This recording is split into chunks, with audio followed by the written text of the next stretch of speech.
வழுவூர் அருகே 48,000 முனிவர்கள் பூஜை செய்த வரலாறு உடைய பெருஞ்சேரி தாலுகா வனத்தில் 54 அடி உயர சிவன் கோவில் கும்பாபிஷேகம் நடைபெற்றது. பல்வேறு வெளிநாடுகளைச் சேர்ந்த பக்தர்கள் மற்றும் பல்லாயிரக்கணக்கான உள்ளூர் பக்தர்கள் பங்கேற்றனர். மயிலாடுதுறை மாவட்டம் குத்தாலம் தாலுகா வழுவூர் அருகே பெருஞ்சேரி கிராமம் அமைந்துள்ளது.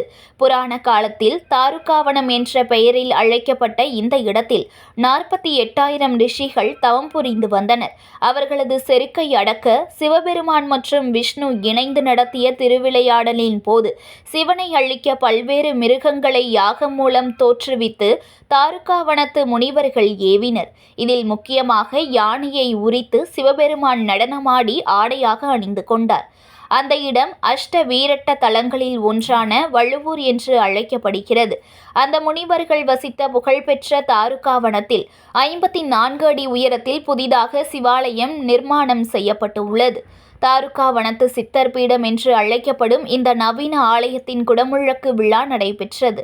இதனை முன்னிட்டு கடந்த 4ஆம் தேதி காவிரி ஆற்றின் கிளை நதியான வீரச்சோழன் ஆற்றிலிருந்து புனித நீர் யானைகள் மேல் ஊர்வலமாக எடுத்து வரப்பட்டு யாகசாலையில் வைத்து புனித வேள்விகள் நடைபெற்றன.